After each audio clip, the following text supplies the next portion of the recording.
So, Smith, before we start, Coralie Fargeat. Fargeat. I even wrote it down. Yeah, it's like far. You kind of ever so slightly emphasise the G. So it's like Fargeat, but it's not. You don't go too. Coralie Fargeat. Yeah, Fargeat. Go with your pronunciation, because Fargeat will be all right. I think it will serve us as well. It's quite Fargeat Binks. Fargeat Binks. Oh, that was good. Fargeat Binks. That's good. Do not. Oh, you're gonna. This is the intro now, isn't it? Probably. Because it is a good joke.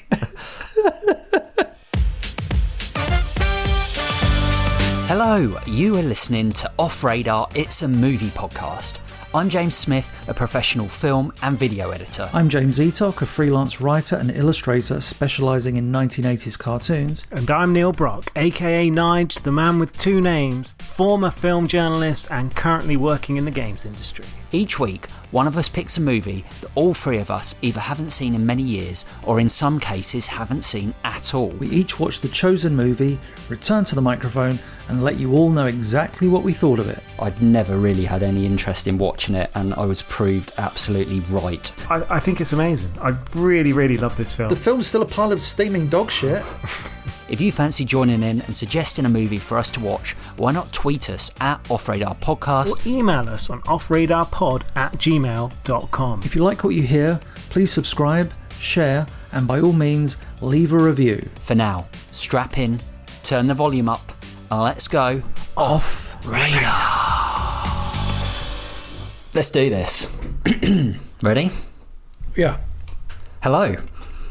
Welcome back to Off Radar. I'm James Smith, and as always, joined by Neil Brock. Hello. Who we call Nige, and James Eatock. Hello. I was thinking to myself, how's Nige going to do this? Or maybe I threw him by Didn't going do to him first. Just did his name. Just my name. Just my name. Welcome got back. a lot of substance to it. Oh, he's been there already. There's going to be quite a lot of puns throughout this podcast. As Nige just said, we are doing a film that came out in 2024 called The Substance, which, at the time of the recording this is just before the Oscars, obviously nominated for 5 Academy Awards, which Nige just told me. Including Best Motion Picture of the Year, Best Achievement in Directing, Best Performance by an Actress in a Leading Role, Best Original Screenplay. I won't tell you the ones because otherwise including wouldn't make sense. Okay. Makeup and hairstyling. Fine. And this film was recommended by friend of the podcast, James Eatock. I was going to say, well, it was recommended to me when we were sat in the pub. Yeah, by friend of the podcast, Mark Fairless. Yeah, was it Fairless? Well, so me and Eatock, that makes sense. We're having a drink with Mark, and this was just before we met you. Funnily enough, Nige, before we watched Ghostbusters at the Royal Albert Hall, and Fairless mentioned this film, and he kind of... I'm not sure if he was saying for us to do it for the pod or just watch it. No. He just said... we were talking about, I think, films in general. Yeah. And Mark just said... he goes, have you seen that film Substance? We're like, no. He goes, oh... He was... When Mark praises something... I'm not saying it's a rarity, but your ears prick up because he's not one to, often go like, oh, it's amazing, it's incredible. Not like I would. But he was kind of singing its praises, and then just when it gets bonkers towards the end, he didn't spoil it, that's all he said. And I was like, oh. So obviously Eatock has kind of like reminded me and pushed us to go back to this film. Did you guys see this at the cinema, or have we just watched it for the podcast? No, like I said, as soon as Mark told me about it, I think about a week, if not 2 weeks later, I sat down to watch it. That's all I'll say. I sat down to watch it. So yeah. Nige, you've seen this one before, or? No, I actually thought it came out like really recently. I didn't realise it was that long ago that it actually came out sort of in 2024. I know it wasn't that long ago, as in we're talking sort of months rather than too long a time period. But yeah, I obviously heard a lot of the buzz about it. I knew Demi Moore was in it. Beyond that, I didn't really know very much and hadn't sort of had any opportunity to kind of watch it. So I did it just for this. It's definitely had a second resurgence since is it really? the kind of Oscar buzz, I think. Good. Yeah, I think it won some Golden Globes? I know it did well at Sundance. It's basically on the festival run, it did really well, and it's kind of like picked up momentum, this film, it feels. I don't know if it won Golden Globes. It won at Cannes. It won like Best Screenplay, I think, because when I was watching it, that kind of came up like one of the first things, and I was like, oh wow, okay, blimey, this is obviously pretty substantial to have done so. And it got 5 nominations for the Golden Globes, including Demi Moore winning, I believe, and everyone was like, oh my god, it's the first time. I think even she said it was like the first award I've won in like a 40-year career or something crazy like that. So yeah. Oh, nice. And this film is written and directed by Coralie Fargeat, who is a French beautifully director. Pronounced, James. Beautifully pronounced. Thank you. We did not rehearse that. She's done one other. Blink. Oh, you could say it, Nige. Go on. Fargeat Binks. Who's a French director and has one other feature called Revenge, which came out in 2017, which I've not seen. I heard about it like around about the time, or if not a little bit after, but never sought it out. But always heard good things about it because it's a pretty dark subject matter, but apparently it's like a unique perspective on it, I guess, coming from a female director. But yeah, I've heard nothing but good or very good things about Revenge. So, and given the things about this movie, the substance that appealed to me made me think, I might check out Revenge at some point. Yeah. And as we said, starring, in fact, before we go there, the DOP, I'm just trying to find his name, is the same DOP. So I watched a little documentary today, which I'd highly recommend watching on YouTube, which is a behind the scenes of making this film. Oh, and the really? director, Coralie, is like interviewed through it, and it's really interesting. I'll probably have to throw in some Smith trivia as we go because Smith trivia. Yeah, I know, because some really interesting kind of filming techniques and stuff in it. But anyway, she talks about. She saw Promising Young Woman, which we did on the podcast, and the DOP. She loved the film, Benjamin Cracoon. So has kind of almost like got him for this film after watching Promising Young Woman, which was interesting, especially when you watch that film back, and the subject matter of that film as well in some ways, being a very woman centric and woman director and stuff like that. But anyway, as you said, Demi Moore obviously stars in this film, and it's weird with Demi Moore. I was looking at her career. It looks like she has done films for the last 10, 15 years, but it feels like I have not seen her for the last 30 years. She kind of... I think she discussed it herself. She released like an autobiography, memoir, whatever you want to call it, fairly recently that kind of spoke about how the fact she kind of dropped out of the limelight. She did that, I think it was like a Vanity Fair cover when she was pregnant. And there was a few things around there. I think G.I. Jane kind of torpedoed her career at one point. And obviously she was known for being an extraordinarily attractive woman who kind of came through the same time as the Brat Pack. Whether fairly or not, she got labelled as part of that sort of pack, so to speak. After the mid-90s kind of went off radar, so to speak, I would say. I remember her popping up in Charlie's Angels 2. I remember watching it because I think she's like an original angel that turns traitor. Spoiler. And I remember just thinking to myself, oh wow, it's Demi Moore, thinking she hadn't been around for ages, and that was in 2003 or 4 or something like that. So to think some 20 years later would be, like Smith said, it's like, I couldn't name a film that she's been in since, unless I'm missing something. But it really was G.I. Jane, I would say, was that tipping point. Like before that, she was in things like Disclosure, The Scarlet Letter, like she was even Hunchback of Notre Dame, the Disney film, as like the main voice of the female. She was in Beavis and Butthead, Do America. Stuff. Yeah. Oh wow. With that, it was her and Bruce Willis, who were married at the time, played like two characters that were husband and wife in that film. Yeah. And then obviously she's separated from Bruce Willis, and it looks like cameos and films that didn't really do particularly well. Yeah, there's a lot on her list that you wouldn't have even heard. Well, I haven't heard of. Yeah, but and It's funny. Margaret Qualley, who we have spoke about before, but I didn't really register. So we spoke about her in Poor Things. So she pops up in that. And is she the second? She's like the new. She's the whatever the kind of Frankenstein thing is. The kind of girl that he kind of starts to train or whatever, make. I didn't realise that. Yeah, and she's also been in one of his, I can't remember his name, the Greek director, Kind of Kindness she's in. And also she's in a series called Maid, which I bizarrely I watched half of it. I lost interest, but I didn't realise she was in that. I've kind of basically forgot I've seen her and stuff. She was in Once Upon a Time in Hollywood as well. I remember her in that.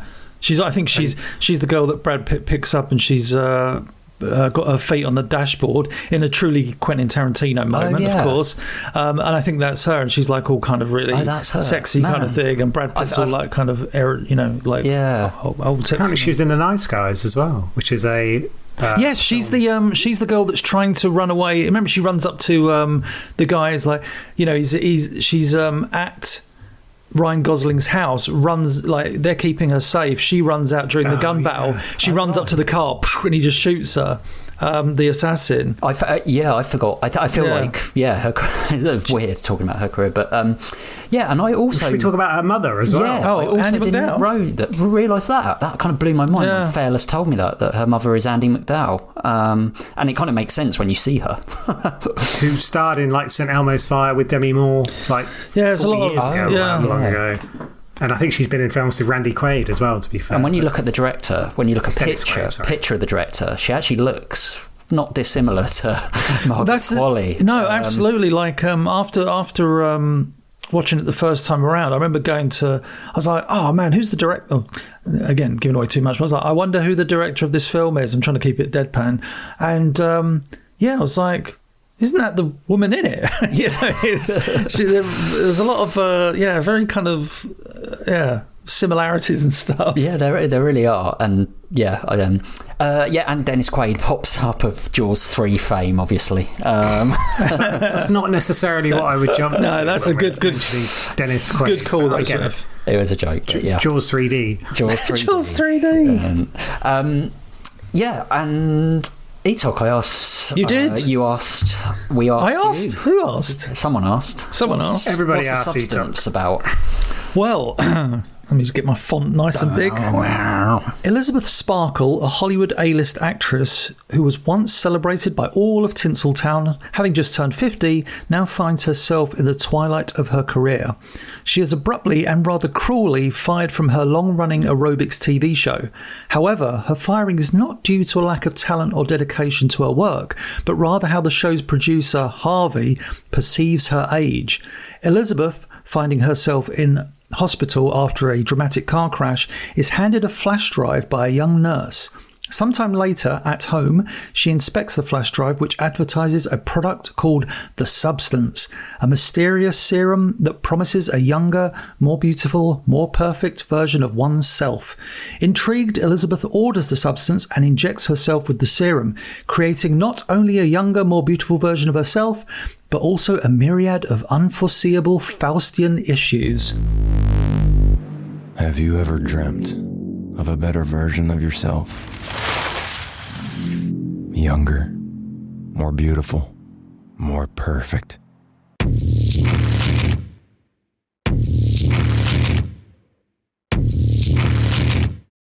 One single injection unlocks your DNA and will release another version of yourself.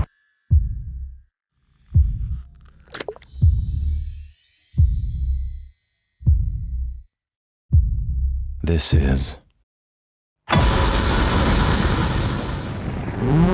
The Substance. Yeah, starting off with his film, where to begin? I potentially want to call out an inaccuracy, though, from Etok's go on. synopsis, because he said the more beautiful, I would argue, Demi Moore, for a 60-year-old woman, albeit, I imagine with quite a lot of work, still looks unbelievable. Oh, yeah. To the extent that when they first show her as part of doing the aerobics, I was like, is that like a de-aged Demi Moore who's 100% in her 30s? And then it was like, no, it's just how she looks now. And I was just like, what the hell? And then did the classic straight onto IMDb. How old is 62. she? Yeah. And to be fair, this isn't just because she looks amazing, or again, albeit might be through plastic surgery. This is the kind of thing I do quite a lot with men as well, that I check their ages when I'm like, oh my God, how long have they been around? Yeah. For? So it's an interesting point, because I did this. I think I imagine a lot of people did the same when they're watching this film. And right at the start of this film, when we do see Demi Moore, although it's not right at the start, we'll get to that little scene in a second. Yeah.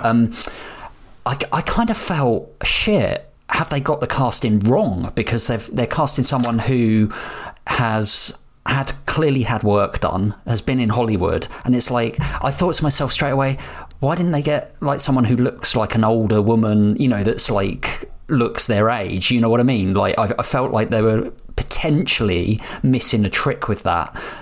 However, there is more to that. There is a but that actually, as the film goes on, I think that it works because of the context of the film, and obviously it's about a star in Hollywood and all the rest of it, and not being relevant. Is it confirmed that Demi Moore has had work done? Because come on, you don't look like that when you're 60. Well, some people. I'm sorry, like even her hair would not be that colour. She must have. Well, I mean, dyeing hair. That's what Smith does. So that's not. No, I have dyed my beard before, but anyway. There is a scene. The opening scene. So there's two shots. So the egg. First of all, it's the egg being injected, and it's like it's almost like it's really, you know, it's like a top down shot and on a blue background, no sound, and you're like, right, I know what I'm in for. And you see the egg separate, and straight away in this making of documentary, I was like, you know, you think to yourself, oh, they've just made a CG egg and stuff. Like everything in this film is practical effects. So even not everything, but for the most part, majority, it's like 90%, and that was something they really wanted to do. Pretty much. But one of the things which surprised me straight away. But then obviously we get this really brilliant way of showing kind of time and fame passing with this top-down shot of the Hollywood of Fame thing, and it starts off with the star on the Hollywood Walk of Fame. Taking pictures of it and all of that. So rather than showing a montage, someone drops their burger. Well, the funny thing about that shot is, it's like, I think to me it's almost a sign of things to come. It's not subtle what it's trying to. Do you know what I mean? It's not. Certainly not. It's unapologetically not subtle. It's like, here's how we it's like, as Smith said, the passage of time. Here's how Hollywood fame is treated. Here's how it can rise and just as quickly dip. The funniest thing is, I can't remember if I told you, when I first went to Los Angeles in 2001, my friend Zadok was filming the guy that cleans the stars on the. I might have told this on the podcast before. Filmed the guy that was cleaning the stars on the Hollywood Walk of Fame, and you think like to yourself, oh my God, like he must have like a high paying salary or something. He's there to, no, he was homeless. He didn't have any legs, and he literally had, and he was in bear in mind, this is August of 2001, blazing sunshine of Los Angeles. His skin was like leather. He was like a white guy, but bronze, like almost like brown. Like, it was ridiculous how much he tanned, because the sun was just completely damaging his skin.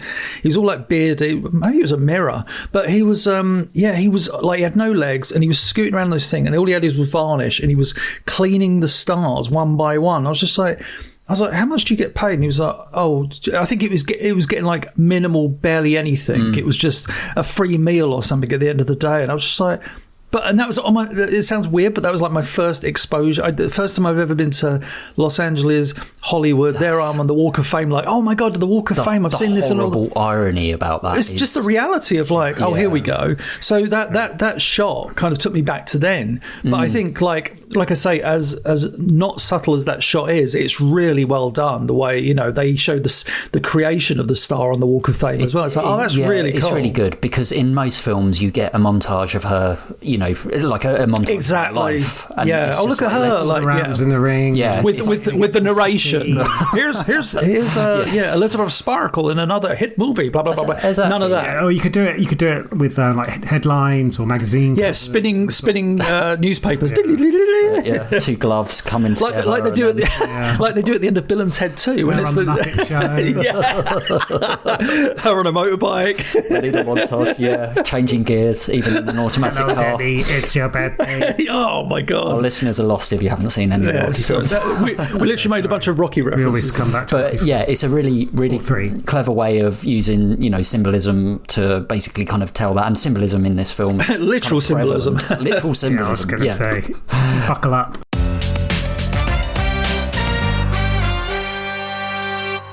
Straight away, I noticed with this film the bold use of colours, I guess. Oh, yeah. Yeah, the reds, the blues, the oranges, Demi Moore's bright yellow coat. And we often get these quite big wides to begin with in very, very minimalist settings. Or the polar opposite, huge close-ups. Those close-ups point of view used shots, perfectly. like Harvey when he's eating the prawns. Oh, it's just Oh my goodness. that scene is. I mean, It's infamous already. We're jumping ahead there a little bit, but yeah, it's crazy how this film tells a story, but visually. And sound as well in this movie. Sorry to it's good stuff. Yeah, the sound in this is incredible in this movie. It's almost like a few years back, maybe 5 or 6 years. Was it ASMR, audio sensory? Yeah. That became like a big thing on adverts and stuff. You see an advert where someone's making something with dough, and it's like you can hear the dough like.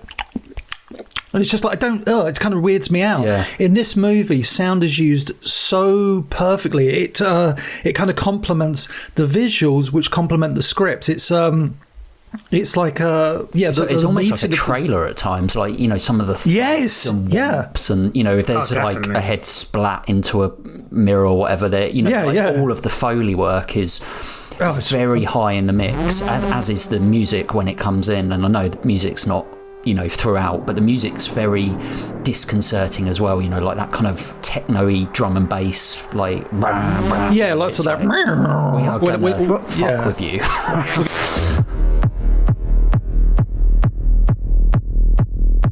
It's interesting you kind of mentioned the colours and everything like that. Like, obviously the script itself and the sort of dialogue of the film, there's not huge amounts of it. It's not like swathes of dialogue. So the director later went on to kind of say that she kind of wanted to admit a lot of like the backstories, albeit, as you said, you kind of get the very bare bones, certainly, of sort of Elizabeth Sparkle's character at least, and really from Quaid's, just by that scene where he eats, like, apparently it was £4 worth of prawns, shrimp.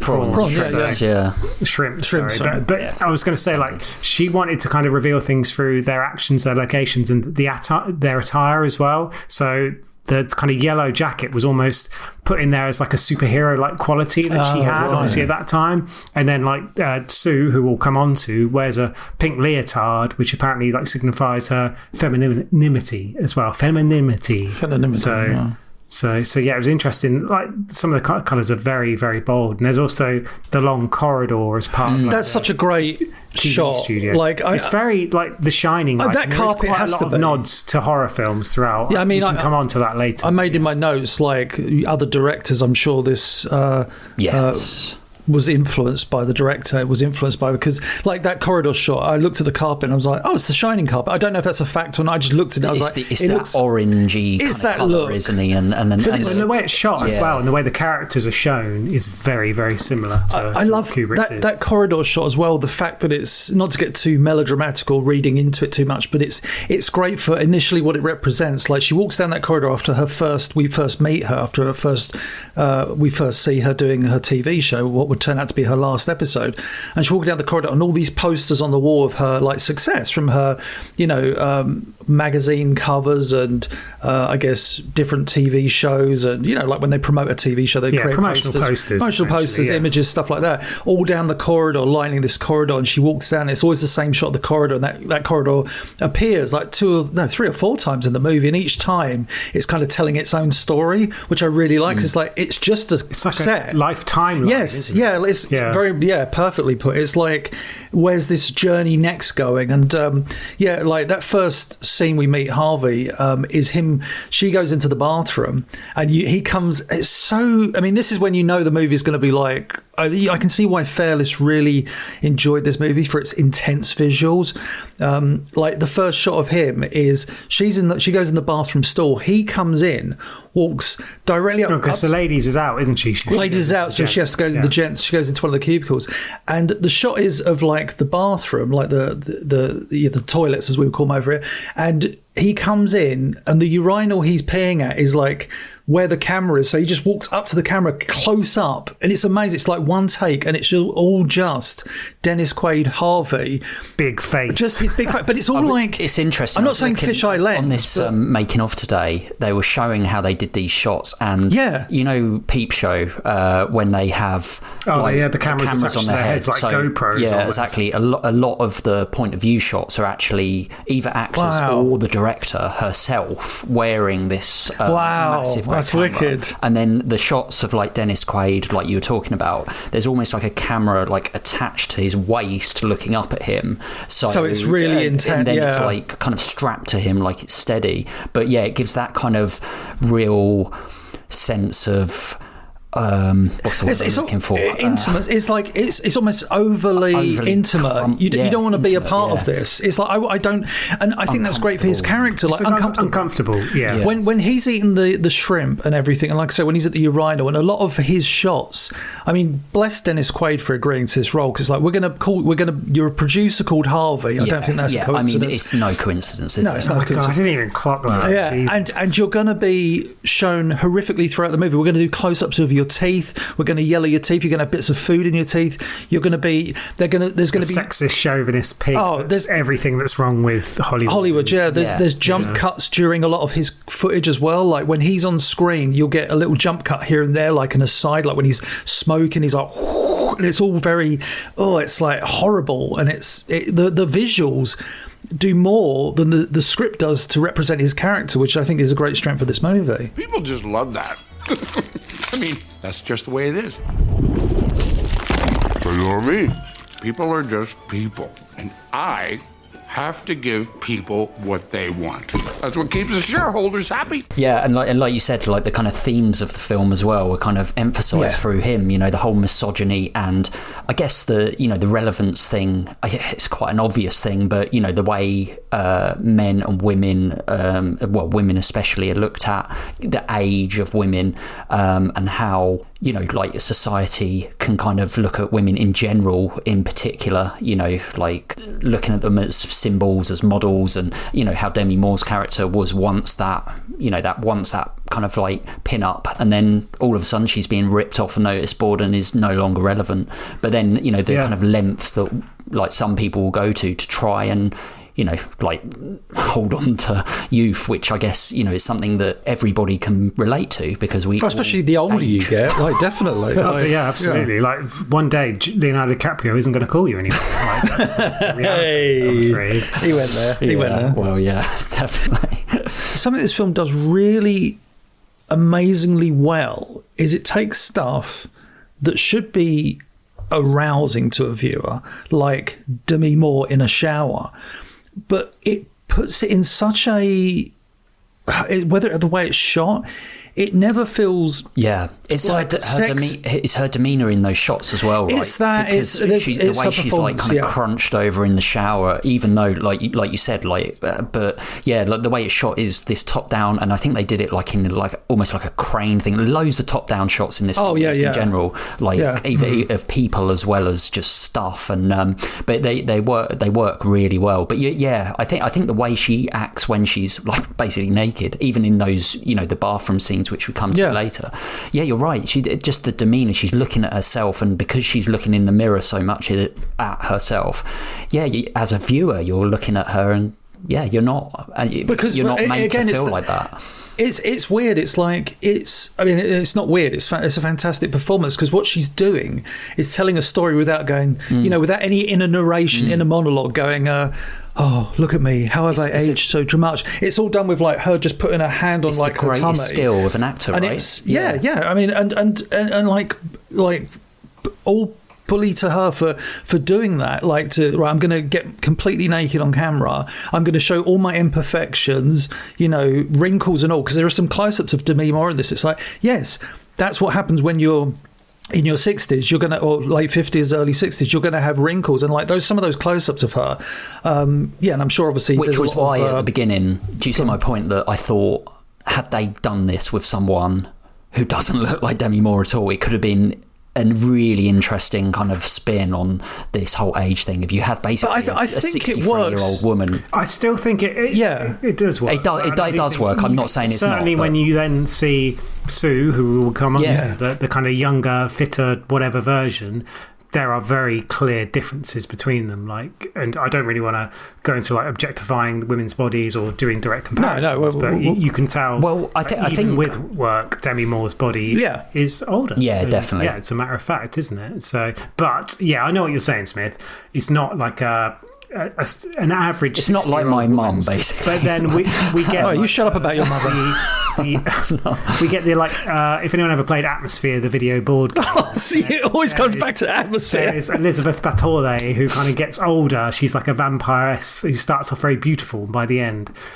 Let's just say I think the director may have been inspired by what she looks like in the end. So we do get probably more than you bargained for in terms of seeing an older person's body. Also, look out soon for Nige's Atmosphere podcast. Yes. I'd love to do that. Did you know they released like an Atmosphere music video? It's on the end of like Atmosphere 4 once you complete the game after the credits. I think you showed us when we came round. Fill me, baby, fill me if you did. Anyway, obviously you mentioned the comparison there. I think it's right to kind of start getting onto this, where obviously she goes and gets the substance to basically coloured itself like super hyper green, which is obviously a massive stylistic choice. But the fact that she has this substance to basically create another you, but it's still you, a younger version, like almost like a Severance. I don't know if you've seen that series, a work self and a home self. Yeah, so I've watched a lot of Severance, and I watched this film with Helen as well, so we watched it together, and that was one of the first things where we were like, this is very kind of Severance, that whole like detached versions of yourselves, albeit this is very different, but the actual idea of the separate yous is very kind of related to that, but anyway, definitely. When she has the first time with before we get into just the body horror aspect of what's coming, I do love the way they present the substance. Like after she gets the thing, she gets home and the box, and she opens it, and I love how kind of matter of fact the box is, as in you can imagine ordering something like that from Amazon and it going instruction 1, the activator, number 2, stabilizer, it's just like a cheap 3, plastic switch, like homemade kit. But I love it, rather than in another movie, in maybe a less good movie, it would just be like a magic potion she drinks and I feel a bit, whereas this is like very raw and what's the word I'm looking for, uncomfortable, because it's very procedural. It's like you have to put a needle in your arm, you have to put this tube here, you have to do that. It also feels it doesn't dodgy. hold hands. No. Yeah, it doesn't like there's a few bits where I'm a bit like, okay, how do they know how to do that kind of thing? But I can imagine it's kind of very similar to a lot of the things that, say, influencers or whatever send out to like fans. Like there's loads of like, what do they call them? Like reveal boxes or whatever, where you like, you buy a football shirt and you don't know what shirt it's going to be. And I imagine there's things like this that Amazon send out that have that kind of instructional thing. It felt very like corporate almost. Yeah. It's really sense. Well done. Like I said, it could have been just like she opens the box and there's a solution that you drink, but it's like or she watches a video that tells her how to do it. It's just it was very stylistic. Do that, even and it's the place like where she goes to get it and stuff like that, and the voiceover. Oh yeah, which is mad. But like the bold font and the colours and everything about it is very kind of stand out-ish, I would say.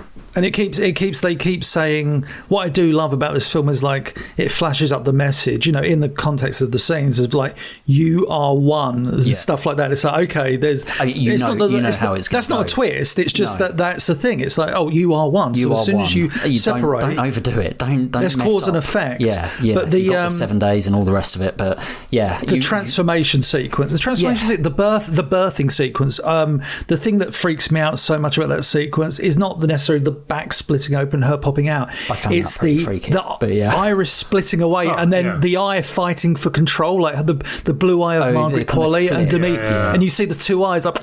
It's just like, and the sound and everything. I was like, on that on the making of, again. Sorry to keep chipping in. No, go. But they showed the transformation thing, and it's amazing. That body lying there is obviously like a prosthetic doll, and Demi Moore's not there at all. But then the little kind of alien type things in the back, the kind of that is like literally they did that on set with whatever it was. I thought that was CGI, that bit. I was like, oh yeah, they've obviously just done CGI, but which they could and choose not to. But there's like a bloke under like a platform with just like going with a stick pushing up. But yeah, like that scene, is when you think how are they going to incredible become, they could kind of like just get a cut around this by not having like this scene whatsoever. You could almost have, like in Severance, for example, you don't see any kind of anything quite like that. So yeah, they really.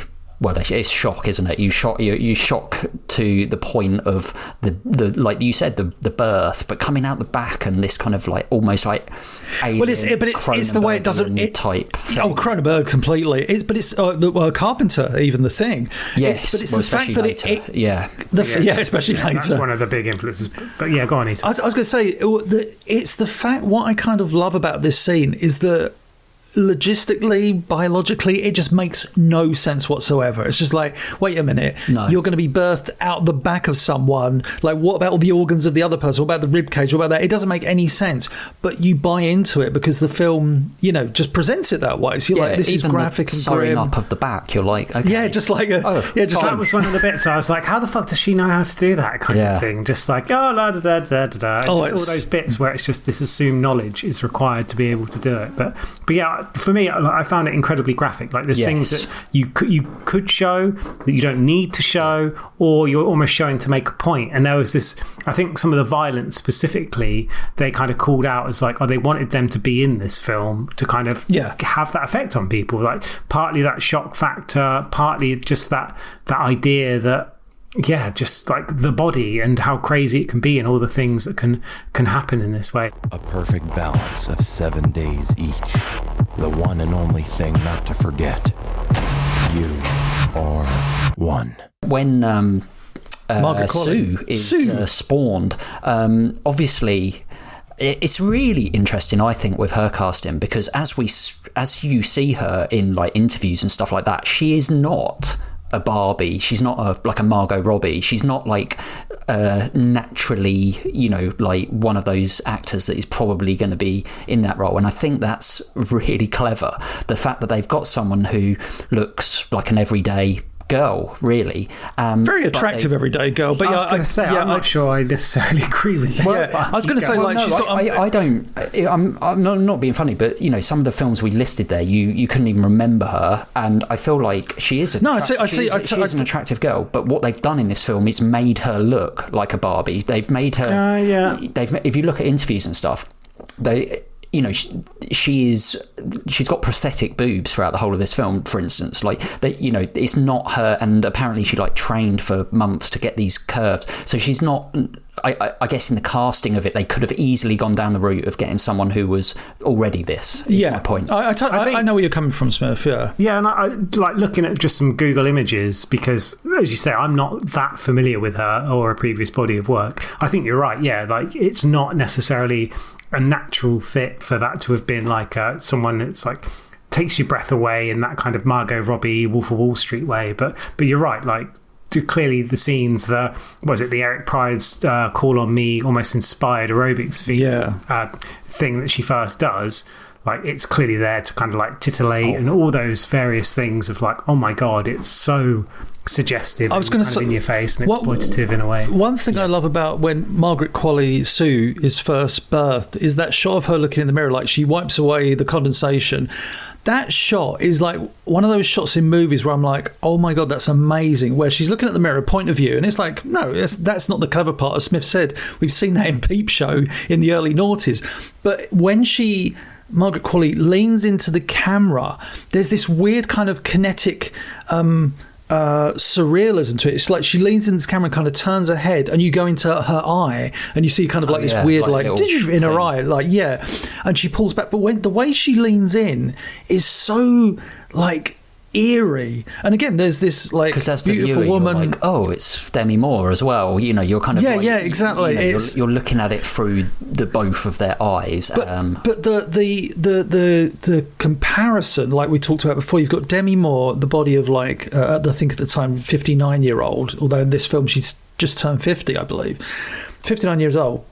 So it's a very natural body. And then you see Margaret Qualley, who's probably, I'm guessing, mid to late 20s, and she's, you know, like Nige said, she's got the fake boobs. But when she turns to the side, there's just this like wafer thin waist and this big bottom, and it's just like you can it's that thing again of it should be like whoa, but to me it's just like this is so weird, like not in a I don't understand way. It's like it's just perfectly getting across in the least subtle way what this movie's message is. It's all uncomfortable. And like Nige said, like with the scenes when she finally, you know, gets into the new Elizabeth Sparkle, you know, like the shots are like literally of her arse and of her tits, it's full on, it's like you know, and it's not even just suggestive. It's like you know, she is literally just a play puppet for Harvey to exploit and for men. Well, it's almost like the camera's like shoved up a vagina at that point. Honestly, it's just it's ridiculous. My God. It's hyper. The best way to describe it is it's hypersexualized, because it's not like you don't find yourself. You almost feel dirty. I felt dirty watching the pump it up scenes with Margaret Qualley, because you're supposed to feel like that. This isn't supposed to be comfortable. Uncomfortable, that's the key word. You're just like, oh, a lot of this.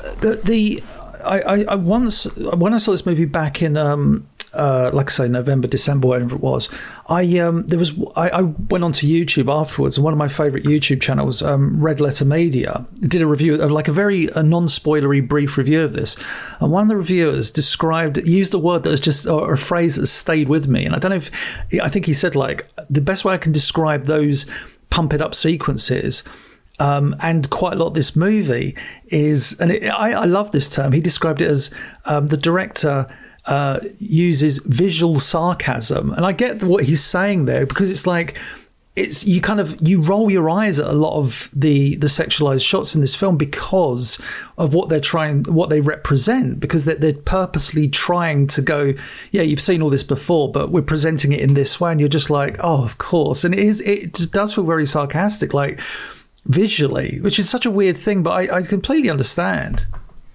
For me, I almost found it too much.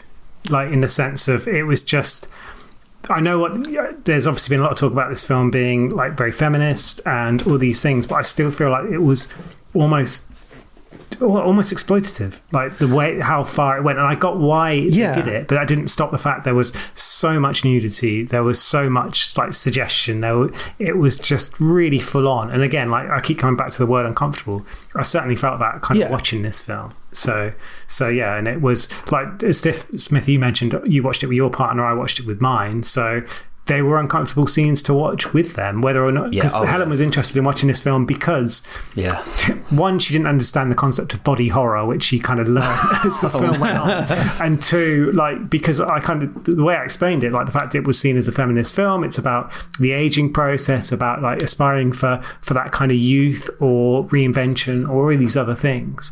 But yeah, it made it a different experience to watch. Yeah, we should talk about, like, as soon as this is slightly prior to Pump It Up, we get like a montage of Sue beginning her life, and it is like a literal montage. We get, you know, scenes of her just walking down the street and everybody's looking at her, and all the guys like. And the thing I like is, as soon as you go back to Elizabeth's character after 7 days, which is the rule, you know, no bagsies, you don't go beyond that. Every time they go back and forward, no feeding after after midnight. every time they go back and forward, like it's not subtle, but you get with Elizabeth, it's all kind of drab and dreary colours, but with Sue, it's all vibrant and bright because that's a reflection of the lives they're leading. Light. It's all shot outside, and it's all a lovely day, and absolutely, it's and the way she interacts with the characters, of course, like the motorcycle guy goes from wanting to have sex with Sue to shouting, screaming at old Sparkles to get out of the way. Neighbour. The neighbour walking down the street. It's almost like the same people are there, and they're all ogling Sue as she walks past. They just ignore Sparkles. The extreme characters. This reminded me of I don't know if you guys will agree, like Requiem for a Dream a little bit. You know, like oh god, yeah. Go on, yeah. Well, I was going to say, like it's interesting you mentioned that, because obviously the film is broken down into those kind of 5 sections. So it actually comes up on the screen. It tells you what they are. So after the birth, there's Requiem, I think Gollum, Monstro, Elisu, the Blob, and then the first one I think is the Finger, which we can obviously come on to. But yeah, it's interesting. And obviously the thing about Requiem for a Dream, it's all about addiction. Yes. And now obviously this film, you could say the addiction of staying young, of fame, of all those things, because there's points of this film where you're like, just stop. But say that to an addict. Like, it's not that simple. Speaking of the Finger, that reveal is amazing. Where the Finger. So this is where she, basically, exactly. She's obviously slipped slightly over the 7 days, and you first see that. Not accidentally either. Just like, no, I want to stay. Want to stay young for an extra day. I think she just pushes it a little bit to begin with, but like obviously as the viewer. Well, I knew as the viewer that she's going to start pushing this more and more. Well, that's what kind of confused me. I know what Nigel's about to say. Go on. Well, like they said, like you are one. You are one. And when she's born, they have obviously the shared memories. Yes. You would think anyway, but then obviously when one goes away, the other one is unconscious and knows nothing of what goes on. So there isn't necessarily that dependency to say, well, actually I must swap because it's beneficial for me. But then at the same time, when Elizabeth Sparkles wakes up, she seems to know stuff. She knows like her name is Sue, for instance, and writes it on the calendar. Like, how does she know these bits? It's like a little bit of an inconsistency. The separation. I'm with Nige on that. It's a little bit confusing, And then, like the nurse that we mentioned at the start, who again, like they kind of make a real big deal of in terms of the visual side. Like he's got like the most amazing blue eyes, and it's after the car crash. We see the older version of him, who kind of says, "Oh, like the 7 days when you're out are like really boring or whatever," as though he's experiencing the positive 7 days of when he's young, which she seemingly isn't. It's just really confusing where the one starts and the other one ends. And maybe that was supposed to be ambiguous. Maybe that was part of it, but it just seemed a bit strange to me. Did you know you can now subscribe to Off Radar? It's a movie podcast on YouTube. You can watch exclusive trailers and listen to brand new full episodes. All links and info in the description down below. Somebody stop me! At this point in the film as well, I really like how Elizabeth Demi Moore's character, so she's going to basically meet up with a guy who actually seems sweetheart. Like a genuine guy, the only genuine guy in this Fred film. from school. Fred, and they're going to meet up, and that's so heartbreaking. That's genuine about it. But she dresses up in a red dress, which is obviously used in film in many films. It's a technique used in that kind of femme fatale look. So the fact that it's been put on the older self, who is never going to meet him, is a really interesting kind of look at it, rather than putting it on the younger self later on, which maybe they do, I can't remember. But yeah, obviously she doesn't go because she has this like utter kind of breakdown, I think. Is this the point? Because her go on, Nige. It's almost as much as Sue's becoming more and more outgoing, that Elizabeth is becoming more and more withdrawn, and she falls into that classic habit of like comfort eating, which goes to an absolute bizarre extreme level when she looks at the gift she was given when she leaves. She's trying to hurt her other self, isn't she, by the eating of the chicken and all that stuff. I loved kind of like that, like Nige talking about that part where you're both talking about that part where she's getting ready to go on the date with Fred, and it's like, this opportunity presented itself at the start of the film prior to The Substance. She could have just gone on a date with Fred and felt like $1 million. Absolutely no interest in it. Yeah, she had no interest. She felt she was so far above him. Yeah, and it's just like, although I never get from her, like, when we first meet her, she doesn't strike me as a nasty person. She seems like at the end of the first fitness video, or the aerobics episode we see,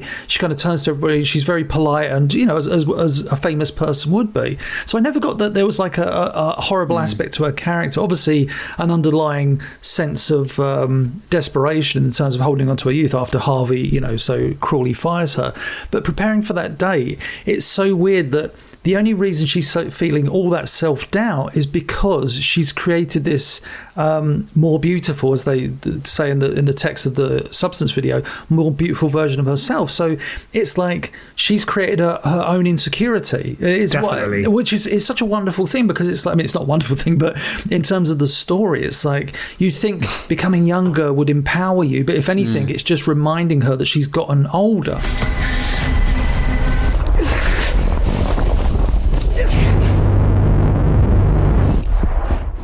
It is interesting how they kind of set up her character. Like, she has no partner, she has no children. Like, it's almost like her entire life has been around her career. Work, yeah. And when it's slipping away and she has no control over it, she goes to extremes and she deals with the repercussions extremely badly. Yeah. And again, it's like addiction. It's addiction of fame. It's addiction of being in the spotlight, of staying young, of being, I don't know, part of it. And I think that kind of what makes it so intriguing is that Demi Moore has been, as an actress, has been through the situation where she's kind of fallen out of the spotlight. And I don't think... Yeah, there's a massive reflection of her in this, definitely, like a bit like Michael Keaton in Birdman. Yes. Oh, great shout, Smith. That is a good comparison. That's a really good shout. I don't think Keaton went to quite the lengths that Demi Moore did. Maybe not quite. No. But yeah, and like, she wasn't someone that the director kind of thought of for this role until she read, I think I mentioned earlier, that the kind of memoir that she wrote, and realised, like, she had like tough years in her personal life. She kind of made herself on her own. She was in a very male-orientated industry, like ahead of her time with that shot on the front of Vogue when she was pregnant. Like, came out and said, I want to be paid the same as like many of her like male co-stars, which is still something that's often talked about today, kind of thing, and part of the Me Too movement and everything else. And it's surprising how much she suited this role in the end, when, as you say, it's such an out there role, but the kind of fundamental basis of Elizabeth Sparkles and everything she's striving for is seemingly quite similar. So, although not to those lengths, of course. We were obviously talking about the gouging on food and all of that, and when she starts to do that, the scene, it's like you don't know this, it's like a sequence where she's doing the Pump It Up video and she has to go to the bathroom and pulls like a chicken leg out of her stomach. Videodrome, isn't it? Yeah, Videodrome. It is. It's awful to watch, but and then obviously it's part of this kind of sort of dream sequency. Well, it's obvious because the kind of reality and dreams are, like now kind of merging, and the two of them. We've got to talk about what it comes after that moment where you get like this shot, because one of the great shots in the film is like of the bin where the kind of almost like lifeblood is being thrown, like, oh yeah, I'll give you more and more and more kind of thing. And basically Sue drains basically all of Elizabeth's life force. So and again, Requiem for a Dream with the needle in the needle in the needle, very similar. The needle, some of those needle scenes are horrific. Yeah, and there's one bit when she gags as well. It's like, oh, the smell, you can even smell it. It's horrible. But there's there's one like great moment, like she keeps extracting the fluid, and then you don't know, we're like, well, we saw her with the withered finger, what's she going to look like next? We do see with the leg first. Oh yeah, sorry, you're right, we get like half the body almost. That really graphic scene where she's like trying to straighten her leg, and it was just, I couldn't even watch it. I thought it was going to break off. It was awful. Sid Justice leg break in WCW. Oh, WCW, nice reference, Nige. But as this happens, she obviously starts to go grey, and then the finger, and then obviously becomes the deformed little bald Elizabeth man, Bathory from Atmosphere 4. Yeah, I was going the first reveal, like Nige was saying, where she's like half withered and like really in a bad way. There's a shot of the bathroom, the door slightly ajar, and like Sue goes in there and like desperate to go, I need to get back into Elizabeth's body, and then you just see the exterior shot of like that hidden room that she kind of pills, just this blood curdling scream of like Elizabeth realizing that she's been out of her body for more than 7 days and has basically withered, and it's horrendous.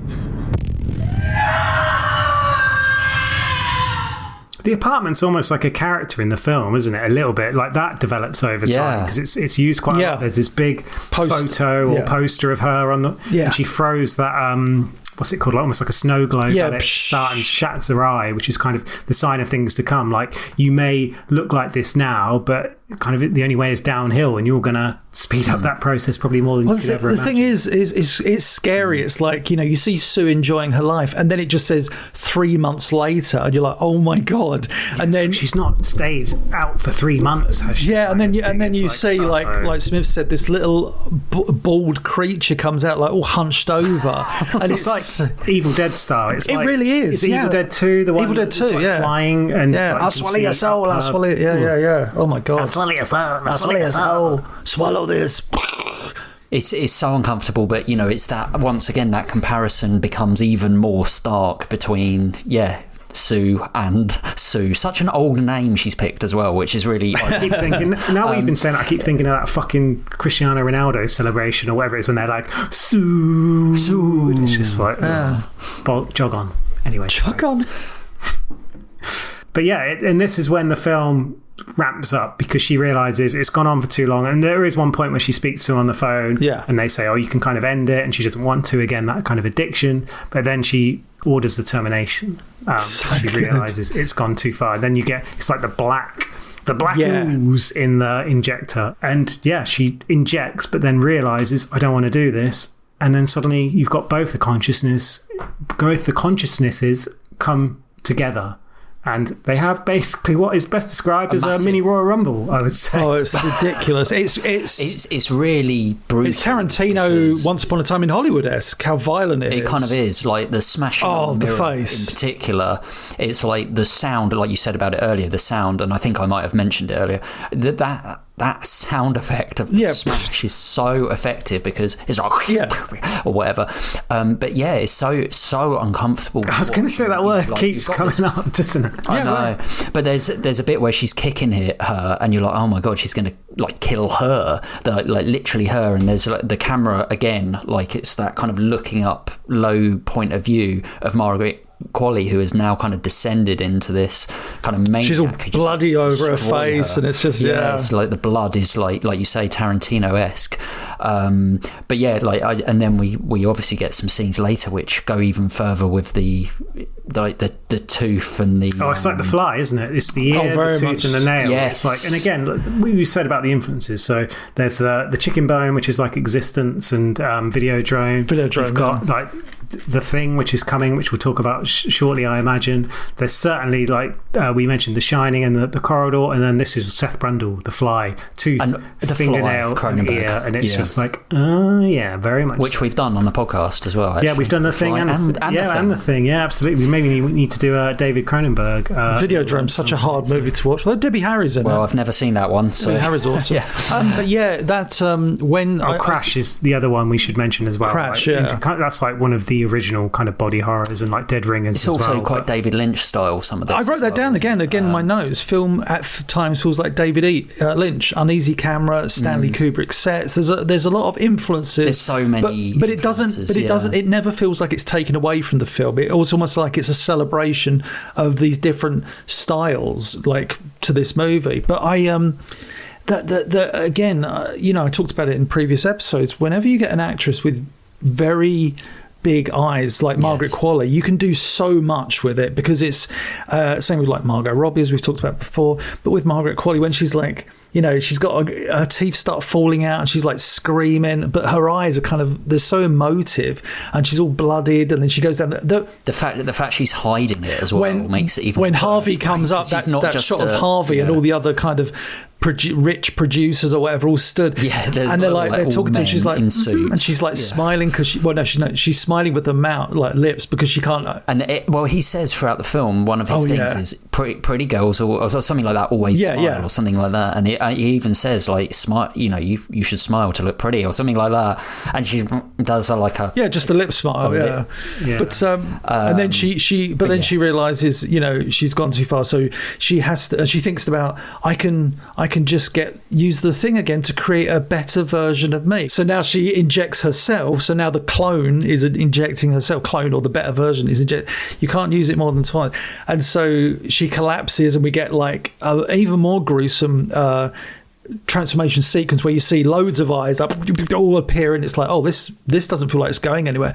At this point, this is like the thing. It's definitely like the thing. Now, at this point, though, I thought the twist was going to be the better version of Sue was going to be Elizabeth. I didn't know it was going to Phyllis had said to me, hinted at us that it goes crazy in the third act, and I thought, oh, what's like when she rushes back, and I thought, right, she's going to wake up and she's going to be Elizabeth again, and the moral of the story is, inner beauty or whatever, or you don't need to do. That sounds like a nice package. That does, doesn't it? But it sounds a bit too happy for this. No, but you understand what I'm saying with that. That would have been like, you would have got that in numerous other movies, but instead we get Monstro Elizasu, if I remember rightly, if it's named something like that. The name of the chapter kind of. It's ridiculous. Like when you first get the mirror reveal, and you're like, what? What? But the worst part is, and I think you both agree, is when the camera pulls back and you're like, oh, she's hideous, and you see like Elizabeth's face on the back in just a constant scream. That's hideous,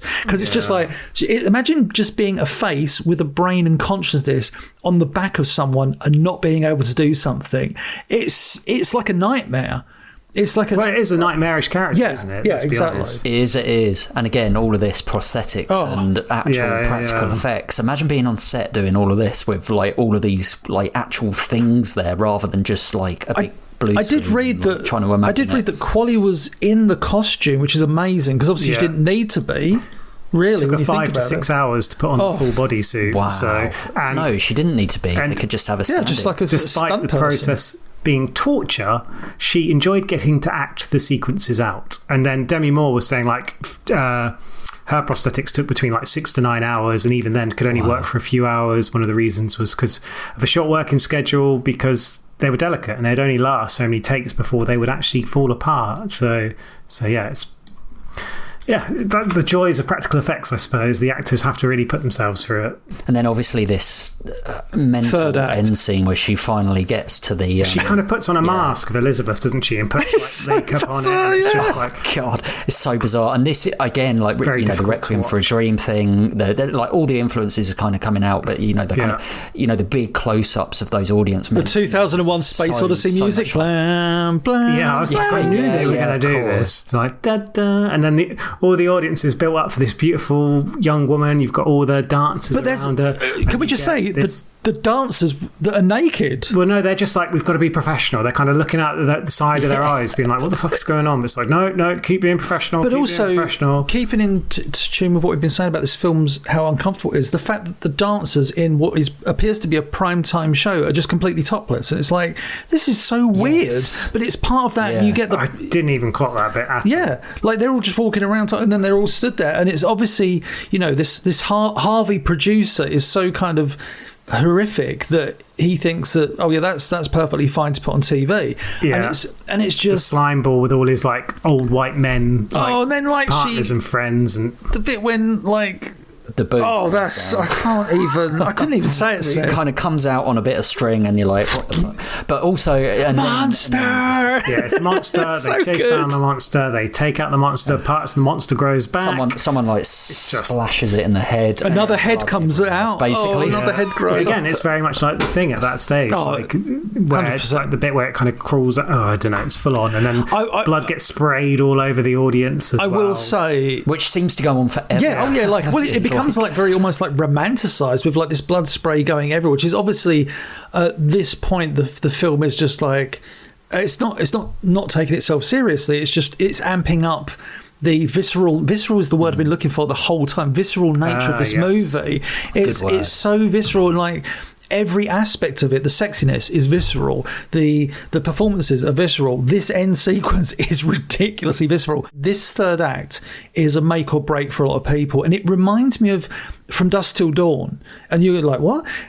From Dusk Till Dawn is a movie. I didn't think that. Well, because it always goes back to, I just never forget, me and my dad driving to a car boot sale one morning, and I probably told this on the From Dusk Till Dawn episode we did, when he just turns to me and he goes, I watched a really bizarre movie last night. He's like, you've got these two guys and they've kidnapped this woman and they go to this bar and they're going to do an exchange. Just watch the first hour. And then he said, and then he goes, and then it turns into a vampire movie. I mean, I was like, what? But that made me want to see From Dusk Till Dawn. Just to follow that up, because I think I said this last time, but I want to say it again anyway. Like when I was probably like 14, 15, whatever, a bunch of my mates, we rented this from like Blockbuster or wherever. We went back to mine and we watched the first like 40 minutes, hour, however long, and it was like, oh, this is a bit of a boring kind of like gangstery film. We like went out and had a game of football and had a laugh and came back and thought, oh, we might as well put it back on. And then lo and behold, suddenly we're like, oh my god, like Selma Hayek, oh, vampires, like what the, and it's like amazing. I don't think we could have stopped it at a more perfect time before things went absolutely bonkers. So, but like I say, I think with that film and this film, there's that thing where I think it determines a person's perception of the film. They could really enjoy Jumping the mutant shark. There you go. What a great term. It is though. It is. It's like, oh, I love this movie. This is a great tale of psychology, even through body horror. And then it's like, what the hell? Do you fancy sending us a film to review or letting us know your thoughts on a film that we have discussed?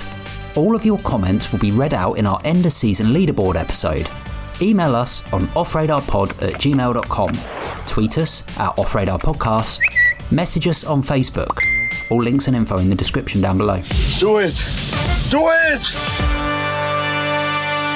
Can I just mention, like, in terms of the director, she spoke about like that end scene, and she said the New Year's Eve audience at the end of the movie it essentially represents society, and she depicted Elizabeth's genuine dream, which is to be loved by all these people for who she really is, and obviously this is who she is at that stage. And then having this explosion of the blood and guts was a way to externalize the violence that I feel all those gazes and this beauty pressure puts on us. And it was a way for me to splatter it in the face of an audience, to say, look at what you're creating. You are responsible for this explosion, for this reaction. So yeah, again, that kind of symbolism which carries all the way through this film.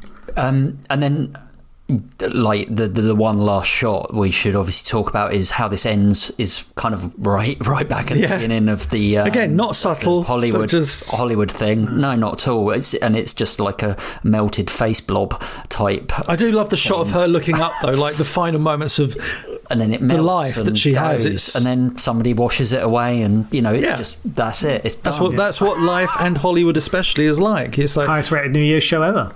Yeah, I bet Harvey loves. 1 minute you're you're someone famous and in demand, and then you get to a point and no one. Yeah. I tell you what, you mentioned obviously like From Dusk Till Dawn. I think there's a good horror example as well of this. There's a film from the 1980s called Society, which was directed by a guy called Brian Yuzuna, and it kind of became like this cult, like really well-known film, because for a lot of it, it's about like this class system. There's like weird stuff going on. It's about this kid, Billy Warlock, and how there's like a rich exclusive family, and there's some weird stuff going on and no one can quite figure it out.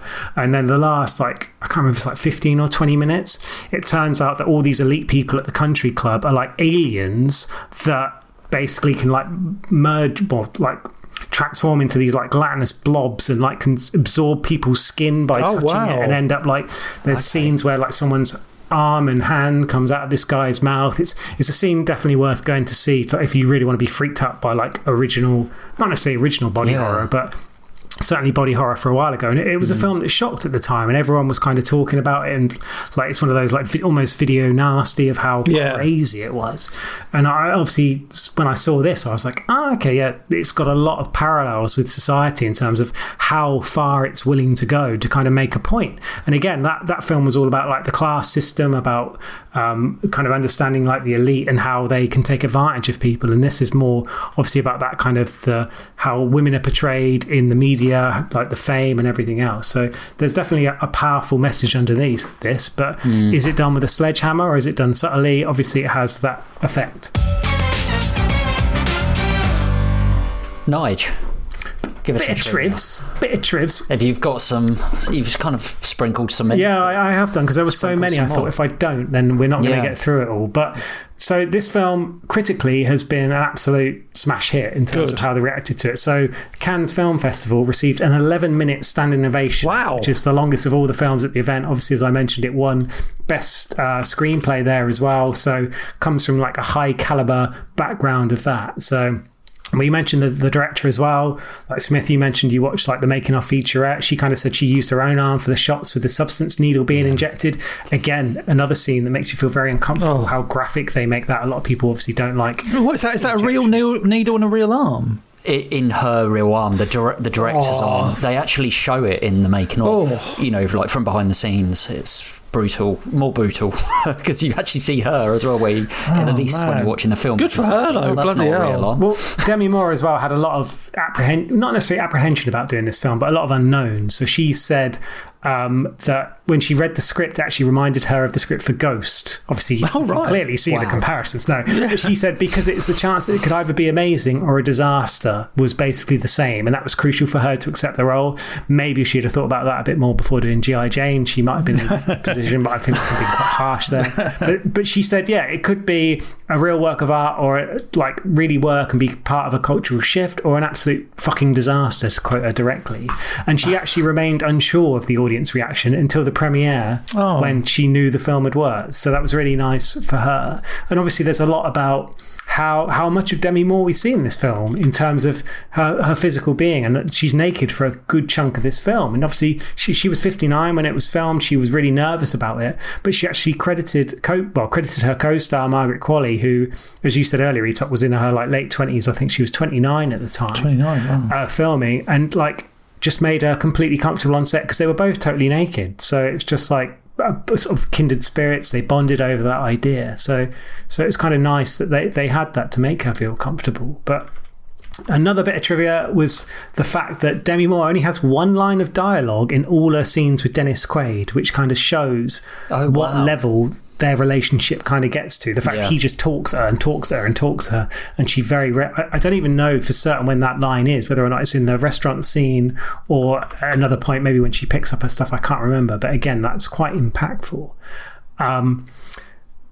Another exciting bit of trivia, coming back to Dennis Quaid. Originally, Ray Liotta was cast in that role in February 2022, but passed away in May before he could film any of his scenes. Imagine. Yeah, so it could have been very different. He's mentioned in the thank you notes, but yeah. I'm just saying it's such a shame that this wasn't his last movie, as opposed to Cocaine Bear. Was that his last film? I think it might have been, because it's obviously it's one of his last dedicated to Ray Liotta. Probably it's like, I mean, and don't get me wrong, that film does have a cult following, so it found its audience, and so he is probably fondly remembered in that movie. But I think to go, it would have been, But Dennis Quaid, I think he nails it. Don't get me wrong. Yeah, he's brilliant in this. Despicable, great word. A testament to him. The film is actually partly inspired by Oscar Wilde's The Picture of Dorian Gray. Of course. I don't know how much you know about this, but it's about a man who manages to avoid aging by allowing the signs of aging to appear on a painting of him instead of his real body. However, instead of merely showing the signs of aging, the portrait ends up becoming progressively more monstrous as a reflection of Gray's immoral behaviour. He hides the portrait in a more private room of the house and ends up stabbing it. So this is reflected in the film as Elizabeth herself smashes the poster of Elizabeth that hangs in the living room and ends up hiding it in a secluded room. So there you go. Not very subtle in terms of the homage to that, but then we get influences from everywhere. So, and one for you, Smith, to edit this film took them a year and a half. Wow! Oh wow! So maybe if James Smith would have done it, it'd taken him 10 minutes. 10 minutes. I smashed this out. Need 10 minutes, Smith. Dissolve, star wipe. Double oval, Smith. And then need a better editor. For my last bit of trivia, apologies if the editing is excellent in the film. No diggity. It better be after a year and a half. Bloody hell. What was their daily rate? So. Jesus. And then the last... Did she edit it? She's an editor as well, the director. That's a very good question, actually. I don't know off the top of my head, but I will find out shortly, thanks to the interweb. She was a editor on this film. Incredible. Yeah. So there's three of them. So her, and then Jerome Elabit and Valentine Ferron, I imagine, are part of her French crew. It's like a relay. They were just passing over responsibilities. Albert, didn't he used to play for Newcastle? Philippe Albert, the Belgian. Philippe Albert. Oh, was he Belgian? Sorry. Scored that beautiful chip against Belgium in that 5-0 drubbing. And then the last bit of trivia to wrap this up, albeit it's not really trivia as much as a quiz for you guys. Quiz. We're rubbish at these. Quiz This is the 7th horror film to be nominated for the Academy Award for Best Picture. 7. The first 6 films are... What are they? Okay. And only one of them actually won it. an Oscar. Is The Shining considered a horror film? It is, but it is not one of the films. Oh. Jaws? Jaws, yes, that was the second in 1975. The 2 most recent horror films we have done as previous episodes of this podcast. Okay. Well, we did... In 2017 and 2010. 2017. It Follows? Give me a break. Get Out, Smith. Get Out, of course. Get Out was one, yeah. Get Out, Jaws. Right. I just need to think like generally about horror films here. 2010. What else have we got? 2010. The Thing? Is that... No, it wouldn't have been. It's too cold, isn't it? The ultimate... What's the first horror film that kind of got banned in the UK? The Exorcist. About? Brilliant. The Exorcist was 73. Then we've got the only one to have won an Oscar in the early 90s. With a very famous Welsh actor playing the title of a role with Jodie Foster. Oh, Silence of the Lambs, of course. Silence of the Lambs. And then Smith Sees Dead People. Sixth Sense. Seven Senses. Sixth Sense. And then Natalie Portman having a dance. Having a dance.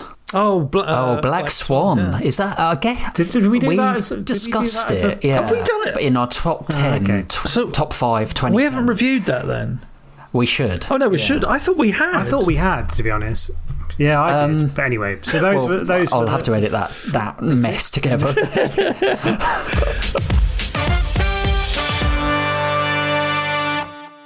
Okay, so review time. Okay, so I've got Mark's review in, and he's just texted me actually. Okay. So here it is. This is what Mark said, who kind of recommended it.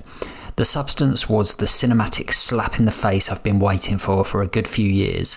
Like Tarantino, Coralie Fargeat is the curator of a sublimely dark, sloppy and stylish, literally injecting Cronenberg and Kubrick, amongst others, into her own concoction of stylish horror. I loved the entire roller coaster ride, right up until Sue takes the final injection. Then it all came screaming to a halt for me. If at that point she'd erupted into a bubbling flesh explosion and we'd had the end appear, I would have walked away happy. However, what we get, and I must say, if looked at it in its own pleasingly gore-drenched, flesh-drippingly showreel of pleasingly disgusting 15 minutes, just derails the whole thing. I'm not quite sure why, really. Who knows? Maybe I'll watch again and be like, what was I thinking? But for now, it's just a no from me. Perhaps it was the hostility that Monstrous Sue receives. In these woke times, things just wouldn't happen like that. The other point is, I've seen loads of marketing around the movie praising its takedown of beauty standards and getting old, etc. I'm not sure what messaging we're left with other than how disgusting it is to get old. Wow. Interesting. So the kind of messaging really has missed the mark for Mark. Mark for Mark. Still worth a watch. There's Mark's review. So yeah, E-Talk, what's your rating out of 10? Go. What? I can't just jump into it like that. So yeah, what I like about this film, thinking about it, it's I don't know if you agree with me, it's one, it's very much like an episode of The Twilight Zone. I'm talking about the TV series, or even like the Twilight Black Zone Mirror is always, as well, I thought. Oh yeah. Like it's just, what if kind of thing. Although it's the Twilight Zone story told, wouldn't be this graphic or body horror kind of thing.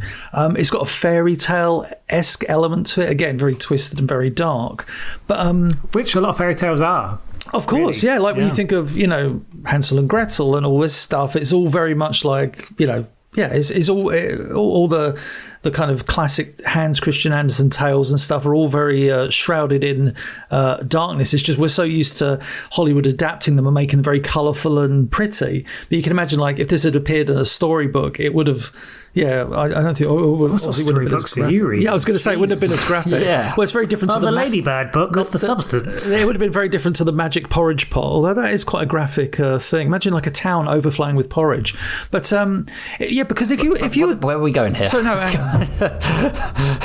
But if you were to break down this story, though, it is kind of a very basic clone story that's probably been done in science fiction numerous times. But I think it's the way this film executes it. It just feels so original the whole time. It's obviously it's got a satirical aspect about it. It's weirdly funny in places. It's absurd. The longer the film goes on, the more it slips more into absurdity. As I said before, I think the third act is very much a make or break. Where this film excels, aside from I think the story and the structure of it, is what we talked about almost at the start, is visually, the visuals and the audio are so important to this movie, and they kind of tell the story as much as the script does and the actors do. Yeah, it's like I said, I'm so glad I got the word visceral in here at some point, because I think that perfectly sums up this movie. It's just almost from start to finish, the hypersexualized stuff of pump it up with Sue, doing the workouts and stuff. That's visceral. The body horror aspects of visceral. Harvey, the producer, it's all very visceral. It's you're going to give this visceral out of 10, aren't you? I'm going to give it something out of 10. But yeah, I just think profiterole. A profiterole. Profiterole. You both keep interrupting my review. Wait for yours now.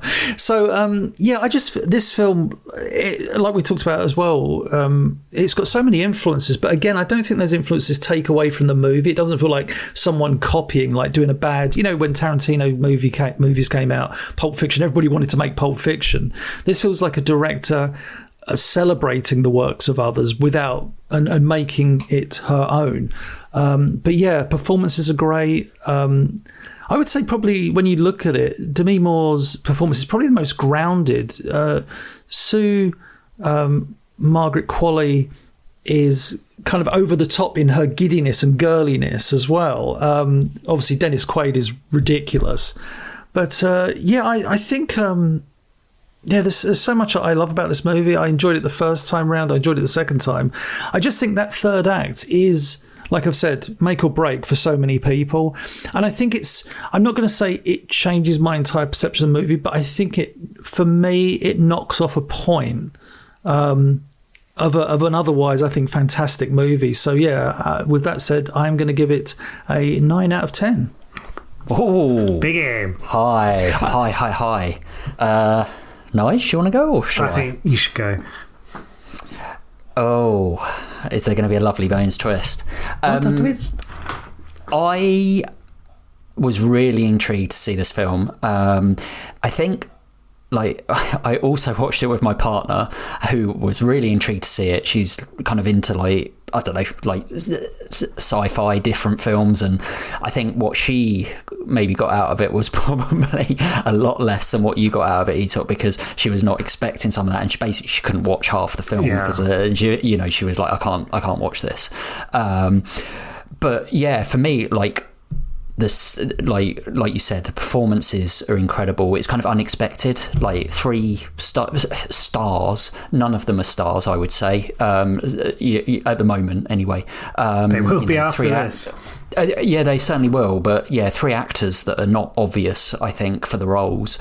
Like I've said about kind of all 3 of them, I think they all do an incredible job. Like you say, visuals, sound effects, music. Although the music did get a bit much for me. Halfway through, I was like, "Fuck me, this." I know it's done on purpose, but I was like, "This, whatever it is." Do you know what it was? It was too visceral for you. It was too much, too profiterole for you. But yeah, I love the concepts of this film. Obviously the messaging is important and done really well. I'm really intrigued to see some of her other work. I want to see this revenge movie.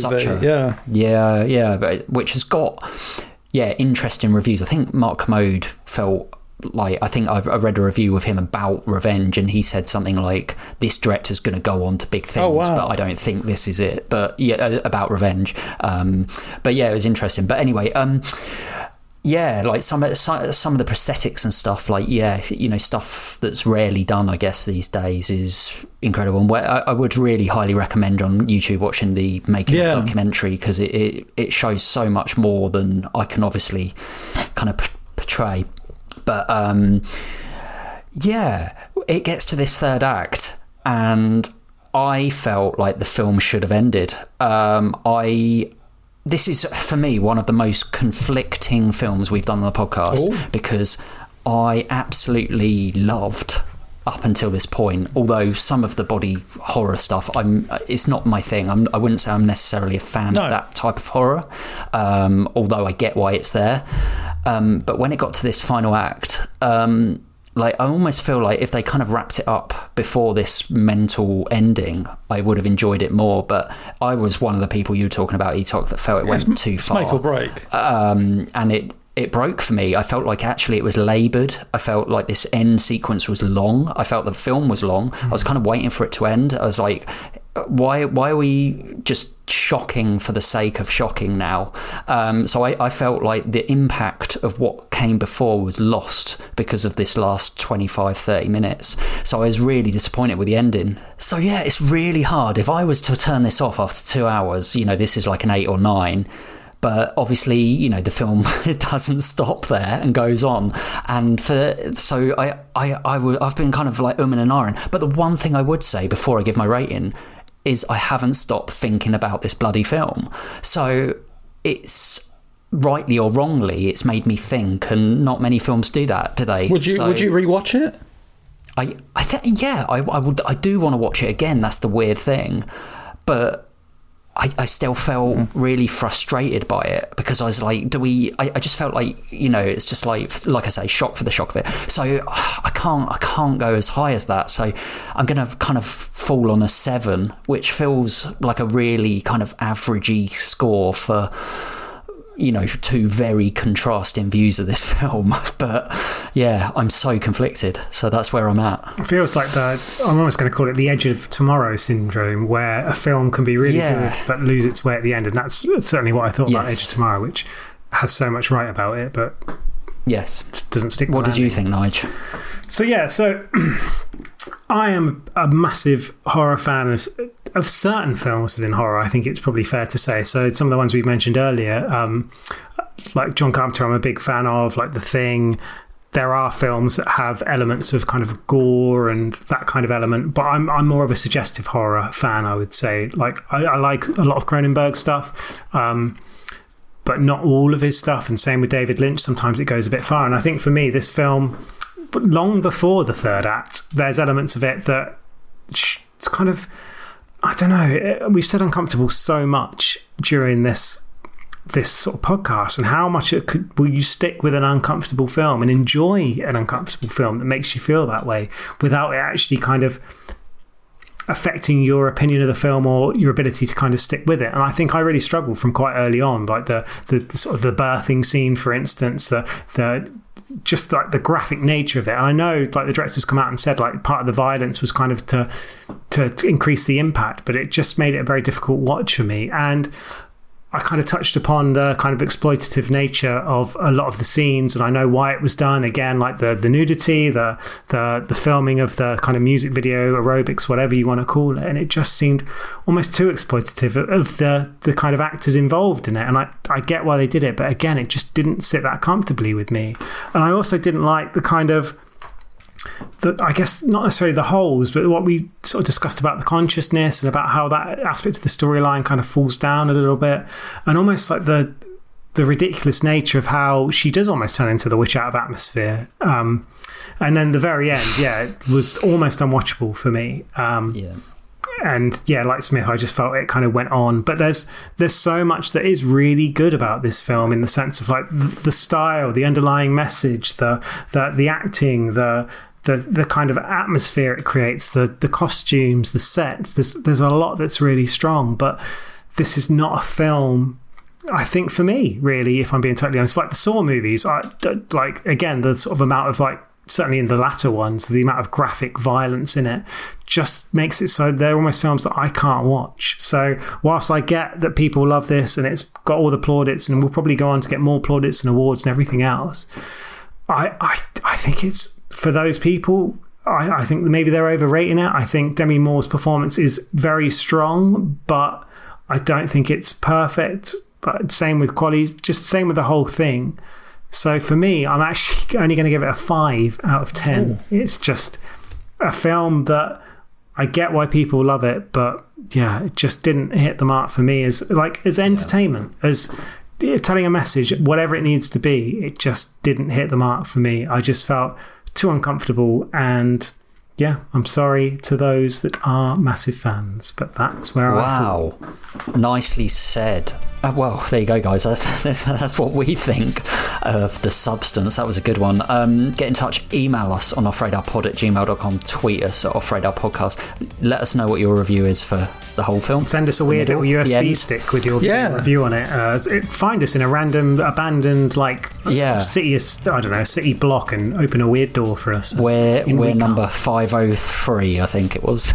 So send any videos you want to Smith's email address.